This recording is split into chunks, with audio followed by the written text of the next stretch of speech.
Salut les amis, j'espère que vous allez bien, moi ça va super. On se retrouve aujourd'hui pour une nouvelle vidéo où je vais vous faire la fiche technique de mon Python Regius et je vais aussi vous faire montrer son rack. C'est parti les amis. Donc on commence par la fiche technique. Donc son nom scientifique, Python Regius. Son nom commun, Python Royal, comme tout le monde le connaît. Il faut savoir que c'est un serpent qui est d'origine africaine, donc de l'ouest et du centre. L'hygrométrie de ce serpent, il faut savoir qu'il lui faut de l'humidité entre 40 et 50% dans le terrarium ou dans le rack. Donc c'est pas indispensable. Moi personnellement, pendant une période je l'humidifiais, mais enfin tous les jours. Maintenant je l'humidifie à peu près tous les 3 jours. Enfin, tant qu'il y a de l'eau dans son bac, ça suffit pour y faire un pourcentage d'humidité qui lui convient, quoi. Donc il faut savoir que c'est un serpent qui vit entre 20 et 30 ans. Donc 30 ans, enfin c'est pas le record, mais c'est vraiment le maximum dans les pythons en moyenne. Il faut savoir qu'il y a un record qui dépasse les 30 ans, je crois que j'avais entendu ça. Mais en moyenne, c'est entre 20 et 30 ans, quoi. Donc c'est un serpent qui dépasse pas les 1,40 m ou très très très rarement, vraiment dans les exceptions. Et il atteint 1,40 m au bout de 4 ans. Donc c'est un petit peu au-delà de sa taille adulte, quoi. Son âge adulte. Alors son biotope, c'est un serpent qui vit dans les savanes plutôt humides.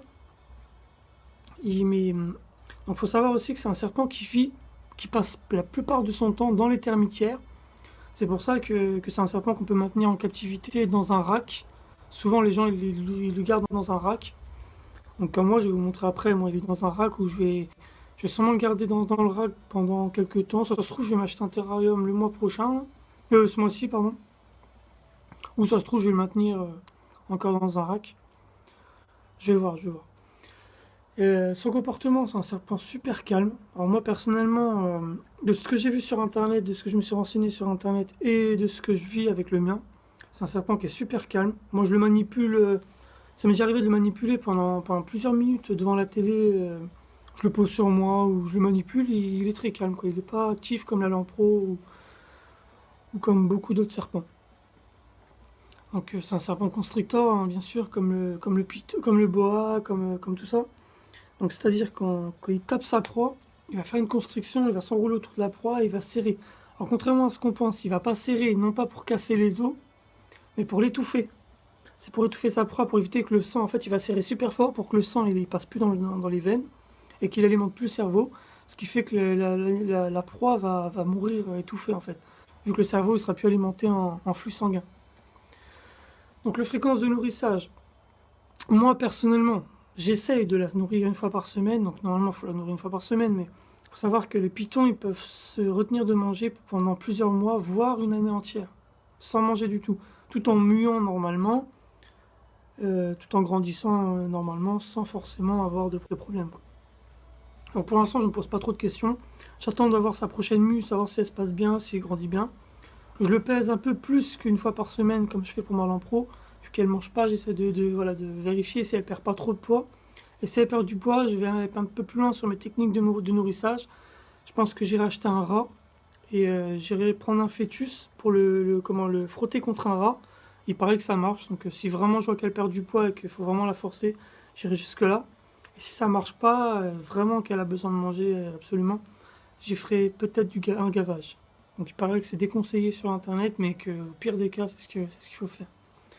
Donc moi, c'est une phase, ma Python Regius, c'est une phase classique, c'est-à-dire naturelle, et il y a aucune mutation génétique. Donc il ressemble aux serpents tels qu'on les trouve dans la nature en Afrique. Donc moi, c'est encore un juvénile, parce qu'il est né en juin 2017, donc elle a 4-5 mois à peine. C'est une femelle, comme je vous ai dit. Son hibernation, contrairement aux lamprots et aux couleuvres généralement, il faut baisser la température apparemment à 28, c'est ce que j'ai vu sur internet, plusieurs fois en plus. Donc apparemment, il faut baisser la température du terrarium à 28 degrés et la maintenir constamment à 28 degrés. Et je pense que c'est en général, il n'y a pas de point chaud, pas de point froid, il faut maintenir constamment à 28 degrés. Donc je sais pas, vous me confirmerez ça si vous voulez. Moi je l'ai depuis le 12 octobre, donc ça fait, là on est On est début novembre, ça fait un mois à peu près, comme j'ai dit dans les vidéos précédentes, ça fait un mois que je l'ai. Un mois qu'elle mange pas, donc j'ai essayé avec des fœtus. J'ai même tendu un blanchon de ma Lampro, mais elle a pas voulu choper, elle a rien voulu faire. J'ai beau la tremper dans de l'eau chaude pour qu'elle capte la chaleur de l'animal, enfin de la proie, et j'ai tout essayé, il n'y a rien qui marche pour l'instant. Donc si vous avez des astuces, des conseils qui fonctionnent vraiment, n'hésitez pas à me le dire dans les commentaires. Et voilà. Maintenant, voilà, qu'est-ce que je pourrais vous dire d'autre sur ma fiche de suivi. Donc voilà, je l'ai nourri 5 fois. Je l'ai essayé encore hier, je ne l'ai pas noté. Donc 6 fois en tout. Et elle a refusé toutes les fois. Donc ça va, l'avantage, quand elle refuse sa proie, je le donne à ma Lampro. Même hier, normalement je l'ai nourri le dimanche. Dimanche ou lundi, ça dépend des semaines. Et je me suis dit, les petits fœtus que j'avais achetés, en fait, je les ai achetés dans un certain magasin dont je ne citerai pas le nom, qui est un très bon magasin, attention. Mais le problème, c'est que voilà, quand j'avais acheté les fœtus, c'était assez loin de où j'habite actuellement. Du coup, le temps du trajet, quand je me suis arrêté plusieurs fois le long de la route, enfin le temps de tout ça, ça a dû les décongeler, j'ai dû les recongeler, c'est peut-être ça qui a fait qu'elle les a refusés. Enfin, je me suis demandé ça, mais bon, elle est en pro, elle les mange et elle a pas de problème après. Donc je sais pas, ça se trouve c'est le stress, peut-être que je les manipule trop, ma Python Rhésus. Je sais pas. Donc son poids en ce moment, elle fait 67 grammes. Donc faut savoir que pour un serpent de 5 mois, c'est déjà pas mal. Elle pèse plus lourd que ma Lampro qui a déjà 1 an et demi. Donc c'est déjà pas mal. Faut savoir que c'est un serpent qui peut faire 3 kilos, voire j'ai vu un serpent de 4 kilos sur internet. Donc voilà. Maintenant, donc faut savoir aussi qu'elle a toujours pas fait de mue. Ça fait donc un mois que je l'ai, moi, elle a toujours pas fait de mue chez moi. Et elle a toujours pas de rose. Je vais essayer de vous la sortir un petit coup. Donc on se retrouve maintenant. Fait de mue. Donc pour vérifier si elle va muer, il paraît qu'il faut qu'elle soit rose en dessous. Donc moi là, elle est blanche, elle est toujours pas rose. Donc voilà, en même temps vous pouvez l'observer. Donc normalement c'était pas une vidéo manipulation, mais bon, je l'ai réveillé un petit coup pour vous la montrer. Voilà, mon petit Python Rhésus. Donc vous voyez, moi je la manipule, elle est super active, il se cache pas. Au début que je l'avais, il se mettait en boule. Il faut savoir qu'on les appelle donc Python Royal ou Python Ball. Parce que quand ils ont peur, ils se mettent en boule. Et ils cachent leur tête à l'intérieur, c'est trop mignon je trouve. Moi. Et vous avez vu, c'est super gentil. Et de temps en temps, quand le soir je la manipule, je la pose sur mon torse comme ça. Et je regarde la télé et il n'y a pas de problème. Soit elle reste sur place, elle regarde autour d'elle. Soit elle bouge, mais voilà, elle bouge pas, elle est pas speed quoi. Moi j'aime bien, c'est quand elle lève son cou. Elle est posée sur moi en fait par exemple, et elle va lever sa tête super haut, elle va regarder autour d'elle comme ça me fait trop triper. Voilà, mon petit Python Rhésus. Donc ça va, ça fait un mois qu'elle n'a pas mangé, elle est pas non plus... voilà, elle est assez active, elle est... Voilà. Bon, je vais la remettre dans son rack, on se retrouve tout de suite. Donc voilà, donc comme je vous disais, mon Python il se porte pas plus mal, voilà, ça fait un mois qu'il n'a pas mangé, comme je vous répète. Et elle se porte pas plus mal, et pour l'instant tout va bien. Donc je vais vous faire une petite visite de son rack, et on se retrouve après pour la fin de la vidéo, et puis quelques informations utiles peut-être pour vous. A tout de suite. Voilà où j'ai installé le rack du Python. Donc j'ai mon aquarium au-dessus, je vous ferai des vidéos sur mes poissons, sur l'aquariophilie, un peu plus tard dans la vidéo.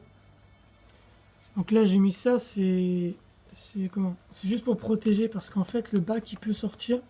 Et comme j'ai des chats, les chats, comme ma chatte elle joue beaucoup avec... elle est beaucoup intriguée par le serpent, souvent elle vient et elle met ses pattes dessus, elle essaie de tirer tout ça. Du coup je mets ça pour pas que la nuit, voilà, que le lendemain je me retrouve avec le Python qui s'est barré dans la maison. Donc voilà le petit rack. Donc là c'est la température point froid. Donc si je peux vous montrer... Là j'ai 27-28 degrés, c'est à peu près ce qu'il faut, hein. C'est suffisant quoi. Au fond, je sais pas si vous allez voir, je vais essayer de me rapprocher là. La température d'ici, là je dois avoir, voilà j'ai 32, là j'ai 31-32. Donc là j'ai mis son bac d'eau, donc ça va il est encore frais, je l'ai changé avant-hier je crois, je vais peut-être y rechanger un petit coup après. Donc là j'ai son bac d'eau. Donc grâce à ça, j'arrive à avoir l'humidité qu'il lui faut.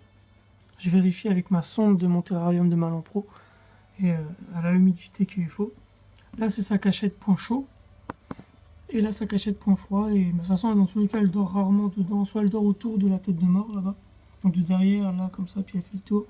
Soit là, c'est parce que je l'ai manipulée tout à l'heure. Donc du coup, elle s'est mise là. Je l'ai reposée là, donc elle s'est mise là. Et le substrat, c'est du substrat comme j'ai mis avec l'aquarium d'à côté, en fait. Vous avez vu, c'est un mélange, en fait, avec des copeaux de cèdre, je crois.